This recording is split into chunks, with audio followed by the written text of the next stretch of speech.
요한복음 10장 10절 한 절입니다. 한 절 합독합니다.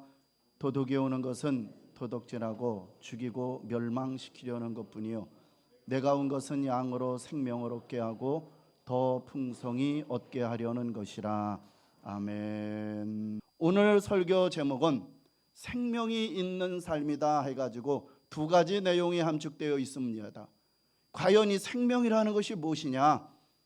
이 생명이 무엇인지 성경에 대해서 창세기부터 깊이 일목요연하게 다룰 것입니다.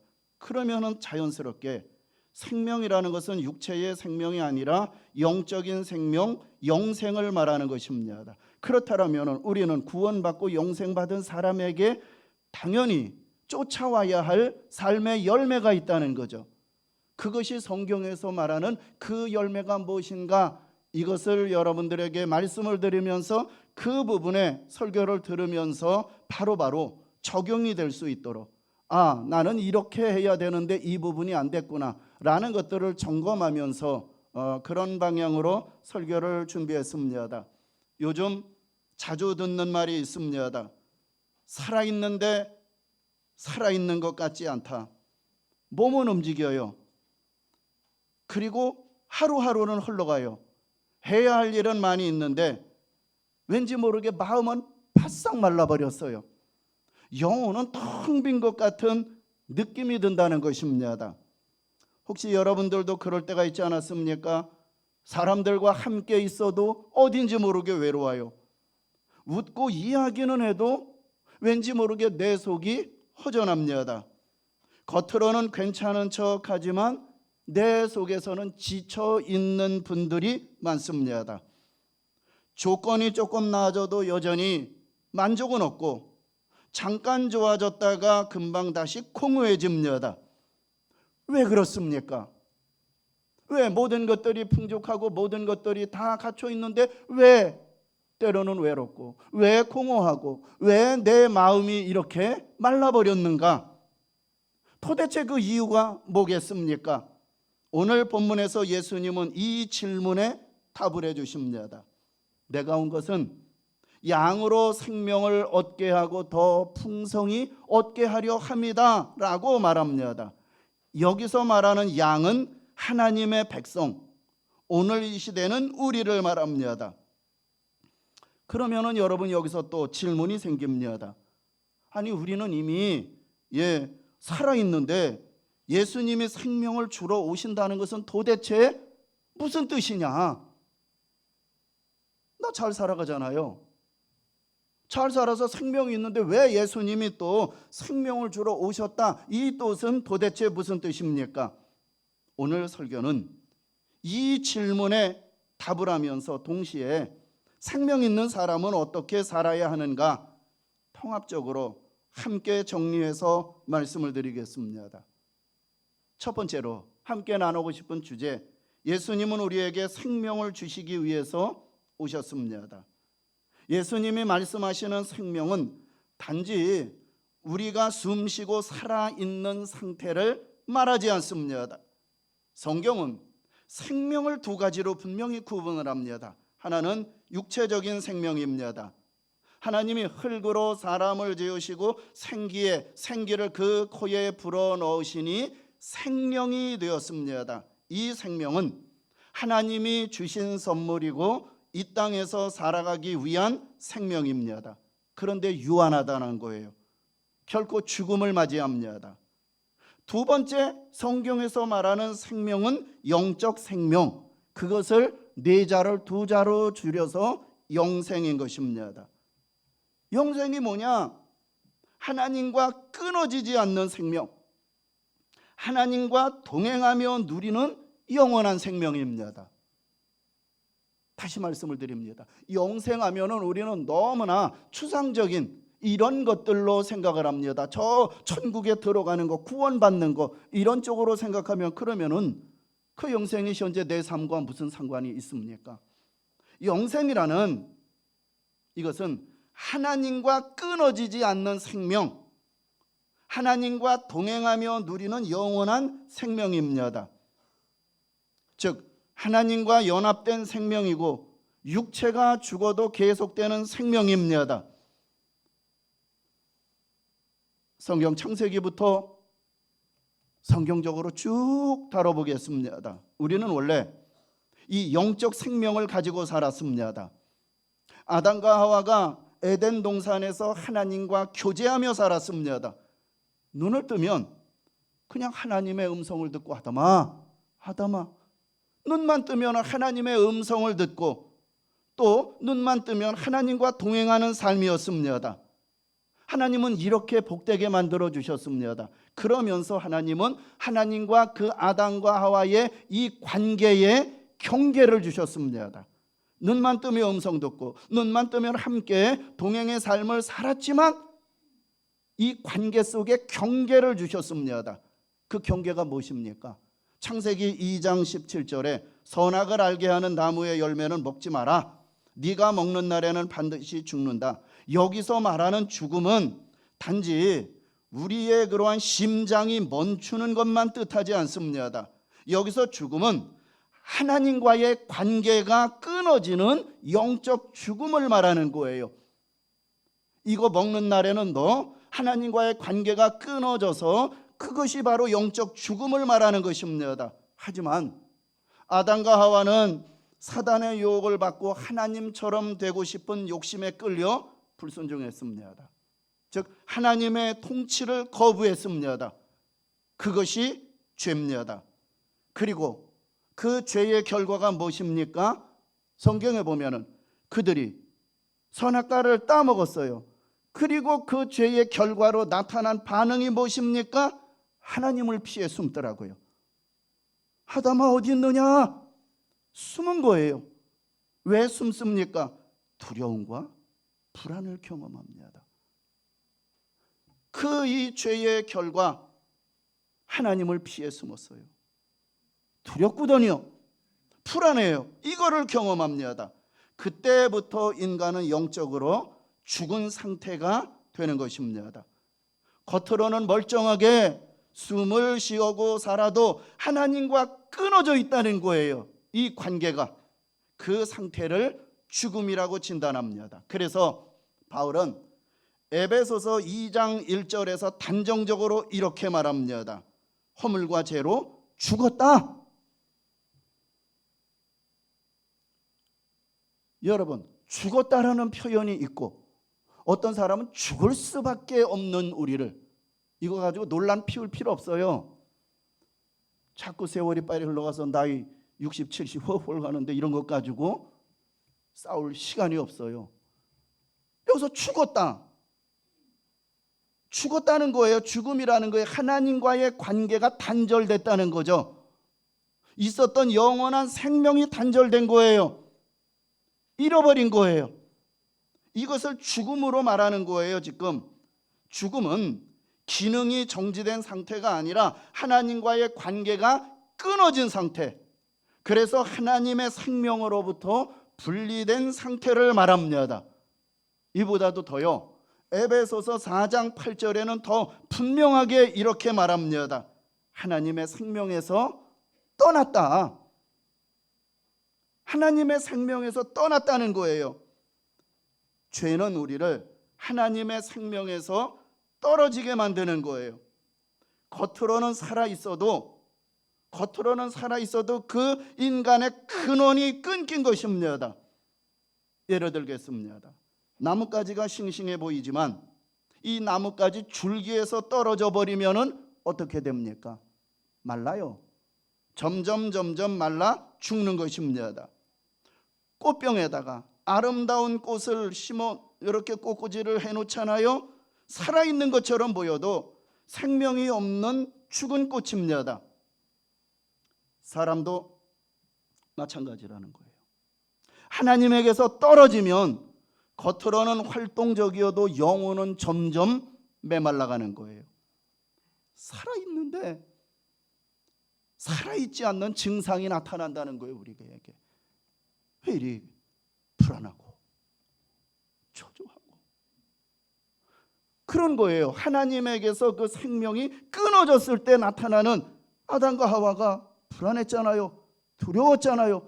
숨었잖아요. 우리에게도 마찬가지예요. 내가 살아서 사는데, 겉으로는 멀쩡하게 살아있는데 살아있지 않는 증상이 나타나는 것입니다. 성경은요, 이 죄의 결과를 단호하게 이렇게 말합니다. 사망이다. 죄는 반드시 죽음을 낳습니다.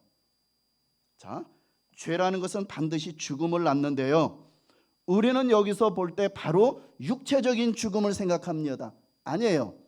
아담과 하와 보십시오. 육체적으로 안 죽었잖아요. 그 사건 따먹고 나가지고 몇백 년 더 살았어요. 우리는 죽는다는 이 개념에, 지금 제가 얘기한 것이, 이 죽음이라는 것이 뭐라고요? 하나님과의 분리된 상태, 하나님과 단절된 상태, 그것을 죽음이라 했고, 그거를 영적 죽음이라 했어요. 여기서 말하는 죄의 결과는 사망인데, 영적 죽음이 시작이 됩니다. 지나면서 이것이 우리의 육체가 또 죽어요. 그런 이후에 영원한 심판, 영원한 죽음으로 지옥으로 들어가는 이러한 죽음이 이어지는 것입니다. 그러나 하나님은 이런 우리를 그대로 두지 않으셨습니다. 죄로 끊어진 관계를 회복시키기 위해서, 잃어버렸던 이 생명을 주시기 위해서 예수님을 보내십니다. 예수님을 보내면서 뭐라고 말한 줄 아십니까? 예수님이 오셔서 뭐라고 하시는 줄 아십니까? 요한복음 1장 14절에 예수님을 이렇게 소개합니다. 그 안에 뭐가 있다고요? 예수님 안에 생명이 있다는 거예요. 생명. 요한복음을 기록한 목적이 예수님에게는 영생이 있다, 생명이 있다, 이것을 알려주기 위해서 기록한 것이 요한복음입니다. 예수님을 그렇게 소개하는 거예요. 예수님 안에 생명이 있다. 예수님은 단지 생명을 가르치는 분이 아니라 생명 그 자체입니다. 그래서 여러분, 우리가 잘 알고 있는 요한복음 14장 6절에서 예수님이 스스로 말합니다. 우리는 그러잖아요. 길이요 진리는 잘 알잖아요. 예수님 자신이 뭐라 그래서 생명이라는 거예요. 생명. 내가 곧 생명이다.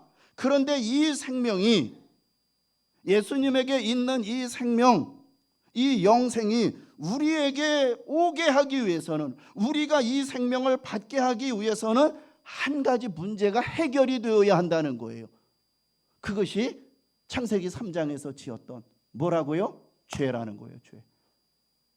예수님이 오셔서 이 생명이라는 것이 우리에게, 이 생명을 오기 위해서는 해결되어야 할 것이 죄라는 거예요. 그래서 예수님은 그 죄값을 대신 지불하기 위해서 십자가의 자리로 가신 것입니다. 베드로전서 3장 18절에 그 십자가의 목적을 이렇게 말합니다. 우리를 하나님 앞으로 인도하려 하십니다. 하나님과의 단절됐잖아요, 관계가. 그렇기 때문에 하나님의 생명도 잃어버렸잖아요. 하나님과의 관계가 단절되다 보니까 예수님이 십자가에 돌아가신 것은 단 한 번의 자신의 죽음으로 우리를 하나님 앞으로 인도하기 위함이다 라고 분명하게 십자가를 지시는 목적을 말하고 있는 것입니다. 여러분, 십자가는 단지 용서받는 사건에 그치지 않는다는 거예요. 십자가의 궁극적인 목적은 우리를 다시 하나님 앞으로 데려오는 것, 즉 하나님과의 관계 회복, 이것이 영생의 회복인 것입니다. 골로새서 1장 20절은 이렇게 말합니다. 하나님 앞으로 다시 데려오는 것, 하나님과의 생명이 끝났어요. 그런데 골로새서 1장 그의 십자가의 피로 우리와 하나님이 화평을 이루었다라고 말합니다. 십자가는 하나님과 우리 사이에 화평을 이루는 자리인 것입니다. 관계가 회복되는 자리입니다. 그러므로 누구든지 회개하고 예수 그리스도를 믿으면은 죄사함을 받고 그 영원한 생명, 영적 생명, 영생을, 죄사함을 받고 영생을 선물로 받는 것입니다. 요한복음 3장 16절에 바로 영생을 얻게 하려 함이라. 그를 믿는 자마다 영생을 얻게, 영생을 받는다는 거예요. 그리고 요한복음 5장 24절에 이미 믿는 자는 영생을 얻었고라고 말합니다. 중요한 단어가 나오잖아요. 얻었다는 거. 이미 우리는 시작된 생명이라는 거예요. 이미 우리 안에 생명이 시작되었다는 거예요. 영생은 사후에만 주어지는 것이 아니라 예수를 믿는 순간부터 우리 안에 주어진 그 생명, 그것이 바로 영생이라는 것입니다. 우리는 지금까지 예수님은 영생을 주시기 위해서 오셨다는 것을 성경 전체를 통하여서 제가 소개해 드렸습니다. 그런데 이 요한복음 10장에서는요, 이 사실을 더 구체적으로 보여줍니다. 예수님을 선한 목자로 소개하면서 예수님이 영원한 생명을 주시는 분임을 이 요한복음 10장을 통해서 선한 목자 비유를 통하여서 예수님이 영원한 생명을 주시는 분임을 또 자세하게 소개를 합니다.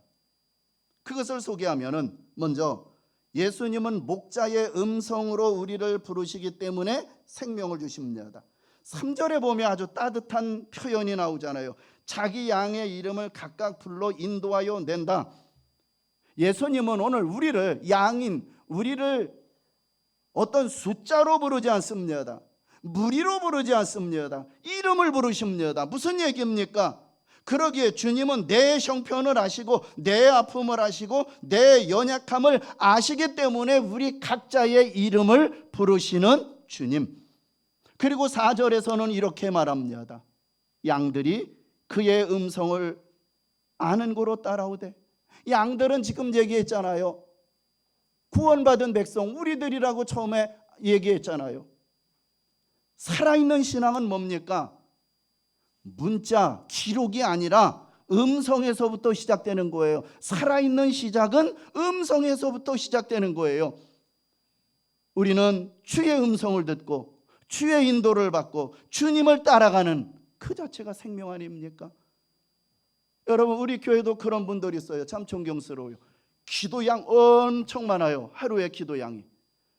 일주일 내내 성경 읽는 양도 많습니다. 내색을 안 해요. 그러면서 하나님의 음성을 듣는 훈련을 합니다. 많이 하나님의 음성을 들어요. 살아있는 신앙은 음성부에서부터 시작이 되는 거예요. 우리는 그 말씀을 통하여 주의 음성을 듣는 거예요. 그리고 주의 인도를 받는 거예요. 그리고 우리가 주님을 따라가는 그 자체가 생명이라는 거예요. 자, 적용을 하겠습니다. 중요한 질문이 하나 생깁니다. 살아있는 신앙은 음성을 듣는다 그랬어요. 그러면은 나는 요즘 누구의 음성을 가장 많이 듣고 있습니까? 나는 요즘 가장 많이 누구의 음성을 많이 듣고 있습니까? 세상의 불안의 음성입니까? 욕망의 음성입니까? 주님의 음성입니까? 주님의 음성은 우리를 살립니다. 두려움에서 우리를 끌어올리시고 방황에서 우리를 돌이켜 만들고 죄의 길에서 빠져나오게 하는 것입니다. 하나님이 내게 주시는 감동이 있잖아요, 여러분.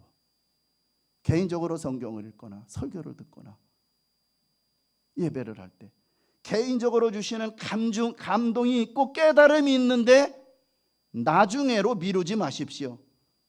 작은 순종이 우리에게 있는 생명을 흐르게 하고 미루는 불순종이 생명을 막습니다.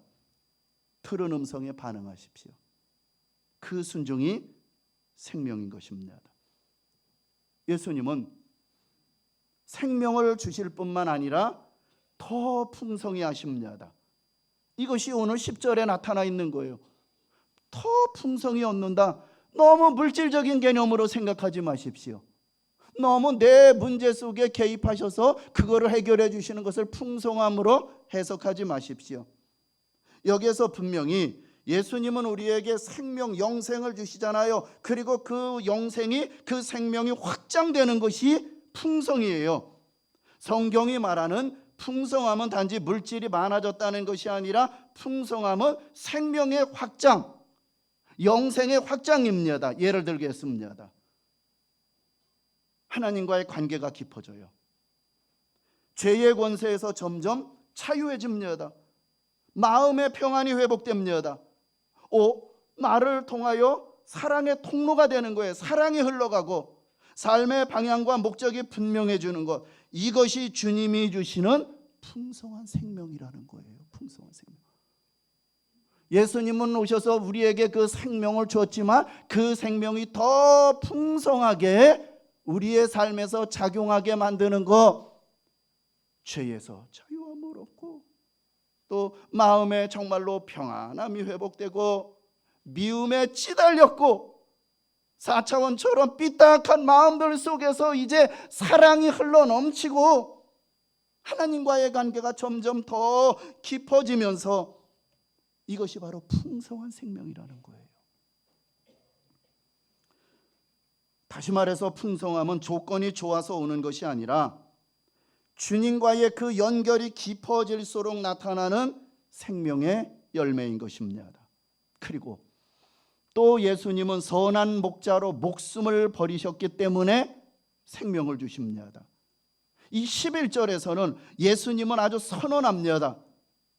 여기서 예수님이 영생을 주시는 분이심의 이유가 결정적으로 드러납니다. 예수님은 생명을 말로만 주는 분이 아니라 양을 살리기 위해서 자기 목숨을 대가로 지불하신 분입니다. 예수님은 이 땅에 오신 목적 분명합니다. 자기 목숨을 많은 사람들에게 대속물로 주기 위해서 오셨습니다. 분명히 죄의 삭은 사망입니다. 그러니 누군가가 값을 치러야 합니다. 그 값을 예수님이 치르셨습니다. 십자가에서 죽으심으로 우리에게 영생을 주셨습니다. 자, 그러면은 예수님은 자기에 있는 전부, 피 한 방울 물 한 방울까지 다 우리를 살리기 위해서 전부를 내어주셨습니다. 그렇다면 전부를 우리를 위해서 주신 예수님, 우리는 우리 입장에서 적용을 해야 될 거 아니겠습니까? 이 말씀을 우리가 어떻게 이 말씀을 붙들고 살아야 되느냐? 전부를 우리에게 주신, 나를 살리기 위해서 내어주신 그 주님, 그렇다면 이제 남은 것은 내 인생의 주도권을 주님께 드리는 거예요. 나를 위해서 전부를 주신 주님, 내게 그 영생, 풍성함을 주신 그 주님을 위해서 내 인생의 주도권을 주님께 드리는 것입니다. 요즘 혹시 내가 다 책임진다, 그렇게 했고 지친 분들이 계시지 않습니까? 끝없는 알 수 없는 걱정을 끌어안고 사는 분들이 계십니까? 선한 목자 되신 예수님께 맡기라는 거예요.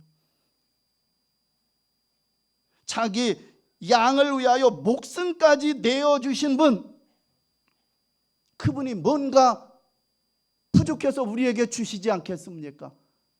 나를 위해서 전부를 주신 주님, 나는 모든 내 삶의 주도권을 그분에게 맡길 때에 몸까지 주신 분이 나머지 우리가 맡기는 그 삶을 채워주시지 않겠느냐, 이 말씀입니다. 네 번째, 예수님은 삭군이 아니라 끝까지 책임지는 목자이기 때문에 생명을 줍니다. 12절 13절에 예수님은 삭군의 모습을 말씀합니다. 어떻게 됩니까? 삭군은 이리가 오면 양을 버리고 도망가요. 자기도 죽을까 봐. 왜요? 내 양이 아니잖아요. 그런데 왜냐하면 자기 양이 자기 것이 아니기 때문입니다. 대부분의 사람들은요, 삭군처럼 행동합니다. 세상은 내가 잘 될 때는 가까이 있지만 위기가 오면 멀어집니다. 내가 유익할 때는 손잡아 주지만 내가 부담이 되면은 손놔버리고 떠나버립니다. 사람은 책임지지 못합니다. 그러나 예수님은 다르다는 거예요. 예수님은 위기 때 우리를 버리지 않고, 넘어질 때 우리를 포기하지 않고, 실패할 때 우리를 외면하지 않습니다. 왜요? 우리는 주님의 양이고 주님은 우리의 목자이기 때문입니다. 여러분, 이것이 복음이 주는 우리의 평안, 복음이 주시는 위로 아니겠습니까? 세상은 끝났다라고 말하지만 선한 목자는 내게 돌아오라, 내게 돌아오라 부르십니다. 부르심 그 자체가 생명이라는 거예요. 예수님은 생명을 주시는 분입니다. 그 생명은 단지 숨쉬는 생명이 아니라 하나님과 연결된 영생입니다. 우리는 죄로 말미암아 하나님과 끊어져서 영적으로 죽었습니다. 그렇기 때문에 속은 메마르고 공허합니다. 생명의 근원이 끊겼기 때문입니다. 그러나 하나님은 우리를 그대로 두지 않으셨습니다. 생명이신 예수 그리스도를 보내서 십자가에서 죄의 담을 허물어 버리시고 우리를 다시 하나님 앞으로 인도하셨습니다. 그리고 하나님과 연결된 영생을 주셨습니다. 예수님은 우리를 이름으로 부르시는 목자입니다. 그 음성을 듣고 따라갈 때 생명이 계속해서 우리 안에 흐르는 것입니다. 또 예수님은 양을 위하여 목숨을 버리신 선한 목자이십니다. 끝까지 우리에게 주신 영생 누가 빼앗을 자가 없고 우리의 인생을 끝까지 책임지신다는 사실입니다. 영생 느낌으로 확인되지 않습니다. 느낌으로 확인되지 않아요. 내게 영생이 있느냐 없느냐 느낌으로 확인할 수 없습니다. 그러나 진짜 생명인 영생이 주어졌다라면은 반드시 열매가 나타나는 거예요. 그것이 두 번째 나누고 싶은 주제예요. 진짜 참 생명, 영생이 주어졌다라면 반드시 열매가 나타나는데 성경은 그 열매를 두 가지로 보여주고 있습니다. 하나가 하나님과의 화평인 거예요. 로마서 5장 1절을 보십시오. 우리가 믿음으로 의롭다 하심을 받았은즉 우리가 예수 그리스도를 믿음으로 우리가 구원을 받았고 영생을 받았어요. 분명히 지금 그 얘기를 하는 거예요. 구원을 받고 영생을 받고 의롭다 하심을 받았으니 이제는 하나님과 화평을 누리자. 생명이 있는 사람은 하나님 앞에서 숨지 않아요. 이제는 하나님과의 관계가 살아나면은 하나님 앞에서 마음이 편안해지고 담대해집니다. 그런데 현실은 어떻습니까?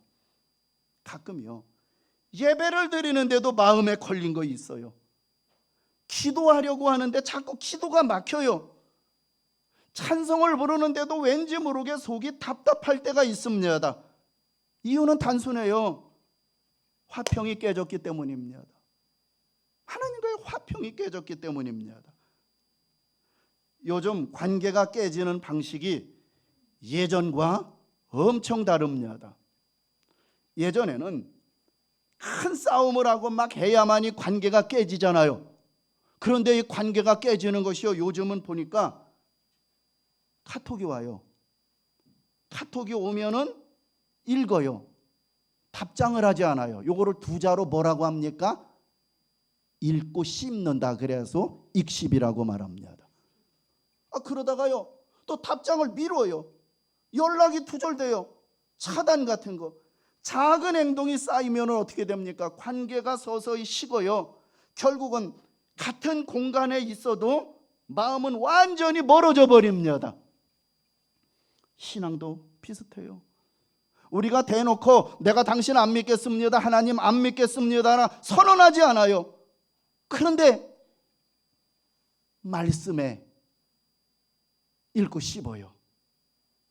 순종해야 할 감동에 나중으로 미뤄요. 회개해야 할 그 죄를 괜찮아 넘깁니다. 그렇게 작은 불순종이 쌓이면 겉으로는 교회를 다녀도 속으로는 점점 하나님과 멀어지는 거예요. 여러분, 화평이 깨지는 것은 큰 사건이 아니라 작은 불순종의 누적이라는 거예요. 한 사람 얘기 좀 할게요. 너무나 잘 알고 있었던 그 황수관 박사 건강 강좌 이야기에 나오는 것입니다. 그분이 건강 강좌를 하면서 눈을 가만히 감고 있어 보래요. 그래서 머리부터 발끝까지 몸을 느껴보래요. 아무것도 몸을 이렇게 쭉 머리부터 발끝까지 눈 쭉 하면서 아무것도 느껴지지 않으면은 건강한 사람이고 여기저기 느껴지면 거기가 문제가 있다는 거예요. 무슨 얘기입니까? 구체적으로 그 사람 얘기는 안 하고 영적으로도 똑같아요. 하나님 앞에서 내 심령을 가만히 느껴보면은 불편한 지점이 있다는 거예요. 가만히 보면서 눈을 쭉 훑어볼 때 눈이 불편하잖아요. 그러면은 배가 불편하잖아요. 뭔가가 그것이 불편한 부분이 있다는 거예요. 느낄 때. 영적으로 마찬가지 아니겠습니까? 내 심령을 가만히 느껴보면 불편한 지점이 있는데 거짓말을 너무 잘해요. 양심에 찔린다는 거예요. 예배를 가볍게 여겼으면 마음이 무거워요. 누군가가 다투고 미움이 남아있으면 기도가 막힙니다. 하나님의 말씀에 순종하지 못한 일이 있으면 답답하다는 거예요. 별것도 아닌 거 가지고 목사가 동네 북인가 막 욕을 해요. 그러면 설교 들을 때 불편해요. 설교가 안 들어와요. 느껴진다면 거기가 문제라는 거예요. 그럴 때 우리는 필요한 것은 변명이나 합리화가 아니라 회개라는 거예요. 회개. 우리가 하나님 앞에 변명하는 순간 화평은 더 멀어집니다. 주님, 제가 잘못했습니다. 이 한마디가 영혼을 다시 살리고 화평을 회복시킨다는 거예요. 두 번째, 생명이 있는 사람은 하나님과 화평하고 그 화평의 열매로 또 형제와 이웃을 사랑합니다. 요한일서 3장 15절은 아주 강하게 말하고 있잖아요. 와, 이 말씀을요 설교 준비하면서 또 곱씹고 또 묵상하면서요 속으로 미워하는 거 살인으로 본 거예요. 그러면서 그 속에 뭐가 없다고요? 다 속으로 미워해요. 근데 그것이 살인의 뿌리라고. 그러면서 그 속에는 뭐가 없다고요? 영생이 없다는 거예요. 그 안에 미움 속에 영생이 거하지 않는다는 무서운 말씀입니다. 우리가 반드시 붙잡아야 할 한 문장이 있다는 거죠. 미움은 감정이 아니라 죄라는 거예요. 미움은 감정이 아니라 죄인 것입니다. 우리는 미움을 그럴 수도 있지 합리화하지만 성경은 미움을 살인의 뿌리로 말하는 것입니다. 그러므로 미움을 품고 예배하면 그 예배는 하나님께 향한 예배가 아니라 내 자존심을 세우는 종교 행위로 변질될 수 있는 것입니다. 자, 여러분, 사람을 칼로 찌르지 않아도 우리는 그 사람을 말로 죽여버립니다. 그 사람을 향하여 냉소 무관심으로 죽이고 그 사람이 없는 데서 뒷말로 죽입니다. 가정이나 교회나 직장에서 우리는 손은 깨끗해도 혀로 살인하는 경우가 얼마나 많습니까? 어떤 가정 이야기 하나 하겠습니다. 마음을 찌릅니다. 이 부부도 말로 서로 많이 부딪혀요. 그래가지고 서로 날이 서 있었던 때에 어느 날 아내가 냉장고에 작은 메모지를 붙였습니다. 오늘은 당신을 살리는 말만 하겠습니다. 오늘은 당신을 살리는 말만 하겠습니다. 남편도 그 옆에 하나 더 붙였습니다. 오늘은 당신의 말 속에 숨은 수고를 먼저 보겠습니다. 이 두 개의 내용을 각각 붙인 거예요. 처음에는 굉장히 어색하지만 그 메모가 서로를 붙잡아 주었습니다. 말이 바뀌니까 표정이 바뀌고, 표정이 바뀌니까 대화가 바뀌고, 대화가 바뀌니까 관계가 살아난 거예요. 사랑은 거창한 이벤트가 아니라는 거예요. 말 한마디를 바꾸는 것이 사랑의 시작인 것입니다. 혀로 죽이지 말고 말로 살리십시오. 가장 가까운 사람부터 살리십시오. 그때 주님이 약속하신 풍성한 삶이 여러분의 가정과 여러분의 삶의 실체가 되는 것입니다. 결론입니다. 결론의 내용 한 줄을 보시면서 설교 들으십시오. 예수 믿으면 생명이 시작됩니다. 영생이 시작됩니다. 그리고 예수님은 우리에게 그 생명 영생을 더 풍성히 누리게 하려고 오셨습니다. 오늘 우리는 솔직해야 합니다. 풍성함을 조건에서 찾느라 정작 순종을 미루고 있지는 않습니까? 풍성함은 조건의 문제가 아니라 순종의 문제입니다. 말씀을 알면서도 순종하지 않으면 생명은 막힙니다. 영생은 막힙니다. 흐르지 않는 생명은 결국 메말라가는 것입니다. 주님은 오늘 이렇게 묻습니다. 너는 살아있느냐? 김 집사, 너 살아있느냐? 너의 신앙이 흐르고 있느냐? 막혀 있느냐? 이렇게 결단하십시오. 제가 화면으로 한 줄 한 줄 나오게 할 것입니다. 회개할 것을 회개하지 않고 풍성함을 구하지 마십시오. 끊어야 할 죄를 끊지 않고 평안을 구하지 마십시오. 화해해야 할 관계를 방치한 채 사랑을 말하지 마십시오. 오늘 한 가지 분명히 정하십시오. 회개할 것을 회개하십시오. 주님은 용서하십니다. 끊을 것은 끊으십시오. 주님은 도와주십니다. 화해할 것은 화해하십시오. 주님은 길을 여십니다. 그때 주님이 약속하신 풍성한 생명이 여러분의 가정과 삶의 실체가 되어서 여러분들이 간증하고 눈에 보이고 여러분의 삶의 열매 속에서 그것을 찾게 될 것입니다. 오늘 주신 말씀 붙들고 공동기도입니다. 한마음 공동기도 화면에도 있고 여러분 주보에도 있습니다. 우리 다 같이 이 공동기도 하면서 오늘 설교를 다시 되새겨 봅는 것입니다. 기도로 아뢰는 것입니다. 자, 다 같이 한마음 공동기도 있겠습니다. 생명의 주님, 예수님이 오신 목적이 생명을 주시고 더 풍성히 하시려는 것임을 믿습니다. 겉으로는 살아있으나 마음이 메마르고 영원히 공허했던 우리의 상태를 불쌍히 여겨 주옵소서. 주님, 우리가 말씀에 순종하며 주님께 숨었던 죄를 회개합니다. 작은 불순종을 쌓아 하나님과 화평을 깨뜨린 것을 용서하여 주옵소서. 목자의 음성에 오늘 즉시 반응하게 하옵소서. 내 힘으로 버티던 삶의 주도권을 내려놓고 선한 목자께 기꺼이 맡기게 하옵소서. 또한 혀로 상처 주었던 죄를 씻어주시고 살리는 말과 화해의 행동을 하게 하옵소서. 가정과 교회와 이웃을 사랑으로 살리는 통로가 되게 하옵소서. 예수님의 이름으로 기도합니다. 아멘. 이러한 공동기도와 설교를 다시 한번 교독으로 또 더 깊이 나누겠습니다. 생명의 주님, 살아는 있으나 살아있지 않는 우리의 메마름을 주께 올려드립니다.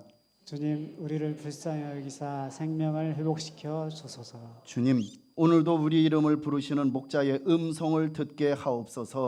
주님, 주님의 음성을 알아듣게 하시고 따라가게 하소서. 나중에로 미루지 말고 오늘 즉시 순종하게 하옵소서. 주님, 작은 순종으로 생명이 흐르게 하옵소서. 주님, 우리 안에 미움을 죄로 인정하고 끊게 하옵소서. 주님, 우리의 마음을 정결케 하시고 사랑을 부어주소서.